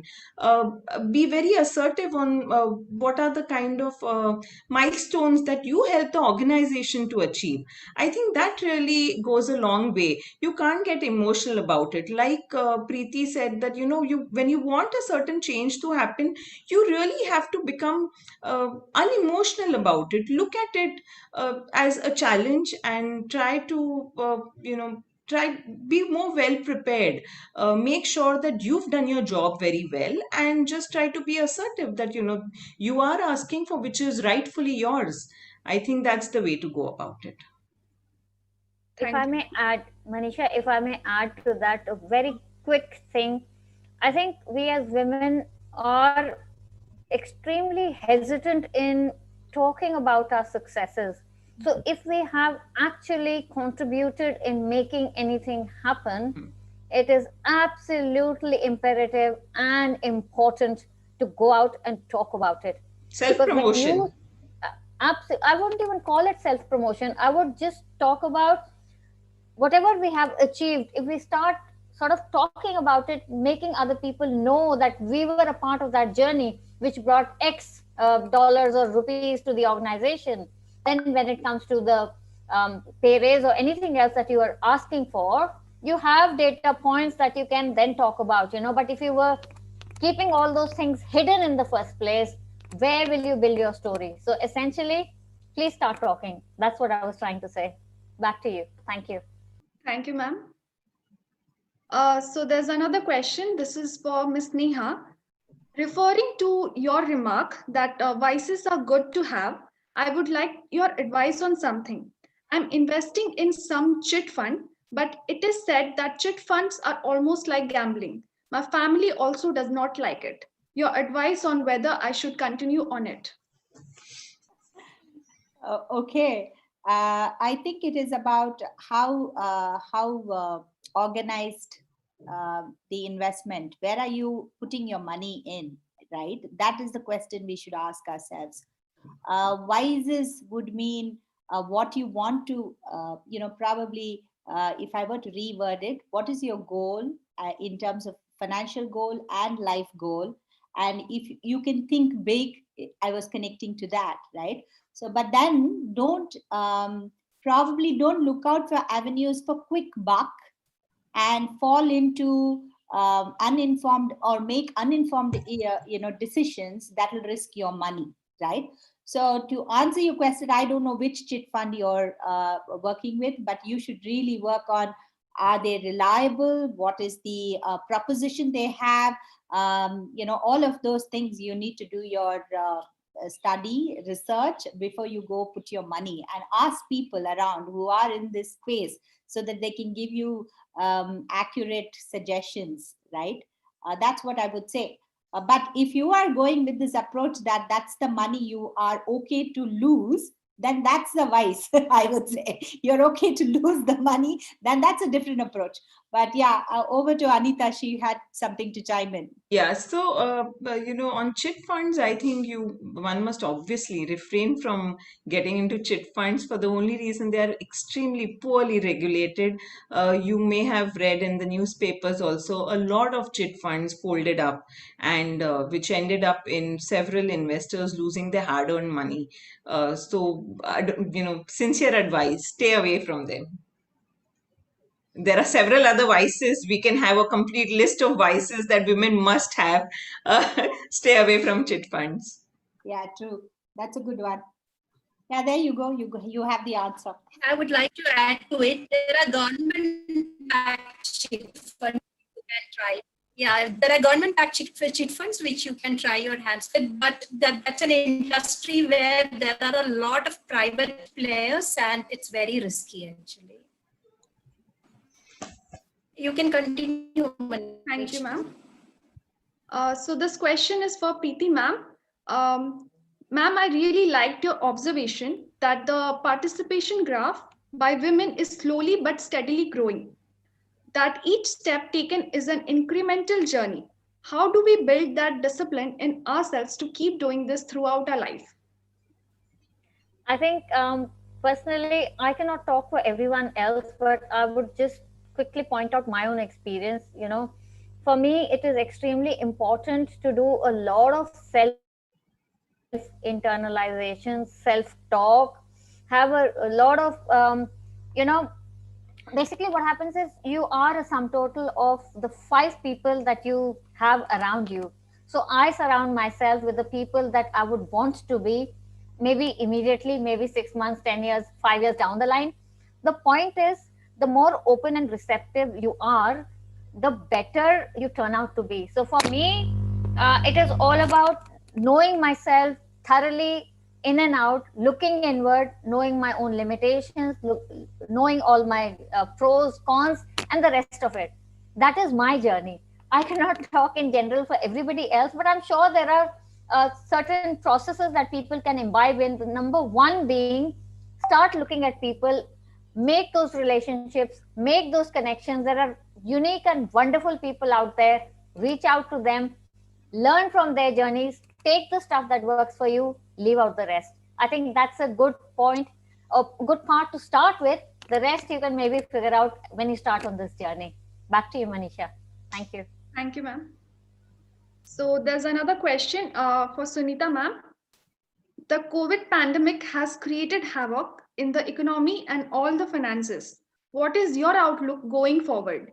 How do you personally arrive at your outlook? Do you again go back to your financial advisor, or do you do your own research for that? I just wanted to know what is the best way to analyze the economic situation and take the right decision in my personal finances.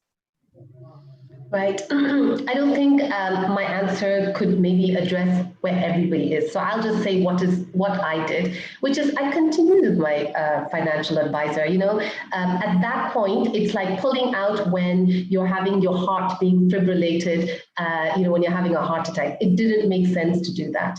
And my financial advisor and I have talked for a long time. And, I studied and I kind of made sure I spent a lot of time with him asking a lot of questions, and no question is dumb. I just asked all the silliest, stupidest questions I could answer. And the one thing that he said to me constantly throughout from the point I invested with him is that, Sunita, this is for the long term.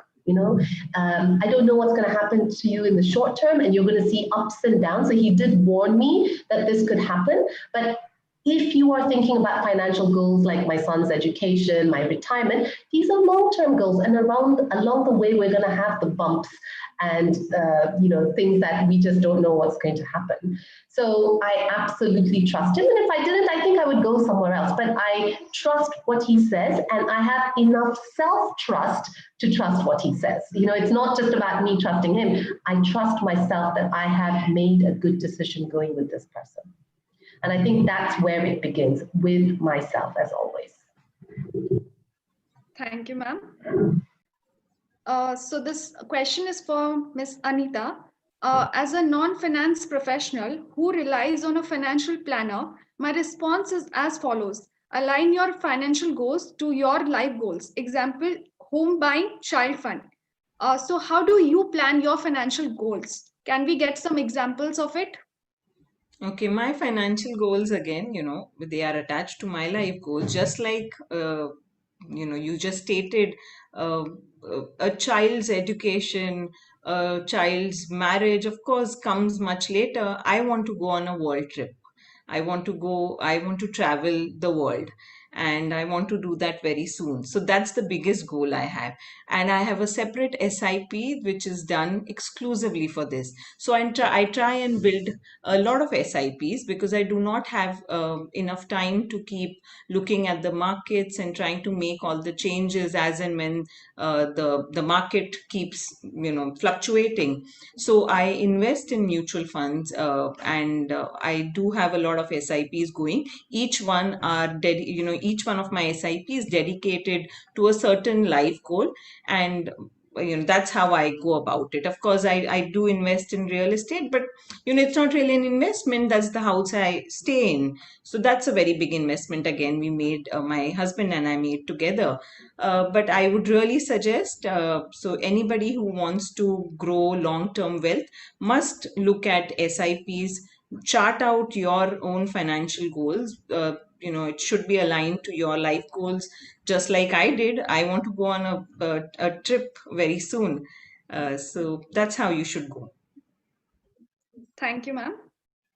So addressing And this, yes, I just go by your financial planner. I'm glad that Sunita is,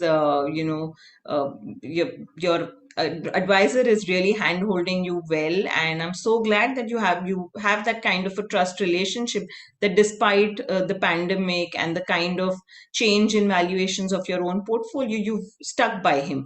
I think having a good financial advisor, find a good one and then stick together, because he would definitely ensure, he or she will ensure that you meet all your financial goals in time. thank you, ma'am. So addressing this final question, like this question is for Neha, ma'am. So I'm very much interested in stock market, and people around me says it's very risky and it's not for women. But to be honest, I don't believe in those words. Any suggestions on how to start investing in market? That's for me? Anita, you want to take that? Or Yes, yeah. sure, Neha. So again, no such thing as it's risky and it shouldn't be for women. I think women are risk conscious, know what are the risks involved. Just like in any walk of life, there is a direct relationship between the risk and the returns. So if you're trying to chase higher returns, they will come with their share of risk. So be aware of what is the kind of returns that you are comfortable with. Everybody has a different risk profile. Try to sit down with an advisor who can ascertain what's the kind of risk that you are more comfortable with, and then go ahead. Also, if you want to get started on your own in trying to direct investing, I really urge you to study well, do your own research. Bombay Stock Exchange offers several courses which are also available online, I believe, which will give you a fair understanding of how you should go about investing in stocks.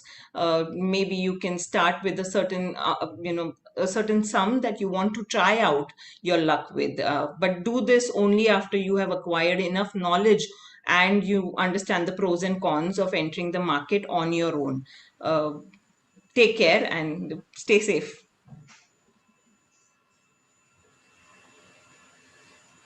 Uh, as a quick unscripted moment from my end, I've been very keenly hearing the discussion so far. To be very frank, it's been a very absorbing discussion, panel discussion between all the ladies here. In fact, to be frank, this has been one of the most absorbing or interesting sessions I've ever been either part of or have arranged or as part of the brand. I would like to thank all panelists, specifically Preeti, very crystal clear in what she believes in and what she likes to do, go about doing in LinkedIn Local and also her other engagements. Thank you for your thoughts. Neha, I'm also from IBM India back in the day. Always good to see ex-IBM member. Yeah, good. and really loved your cheerful demeanor throughout and your talking points. Sunita, fantastic orator. Like the way you put things across, especially in finance, because we don't hear it often from women coming forward and talking about finance. So the fantastic speech talk from you. And Anita, very elegant, very elegant speaker, eloquent. and really loved the way you put forth things, especially specific things. It's not a generic take on finance, but very specific on things like chit funds and stocks, which we usually hear men talk about, right? So I think to sum it up, this just reaffirms my belief, my and Nisri's belief that men and women are no different when it comes to, especially specifically with respect to finance. There's nothing like a gender divide here. It's all about us taking up finance is another subject that we can be better at, and I hope this message goes out to all our women investors, women insurance seekers, women depositors. This is the message that we were hoping to achieve, and thank you all for bringing this message across. Thank you so much, Hemant. Thank you, Nisri and Manisha, for moderating it.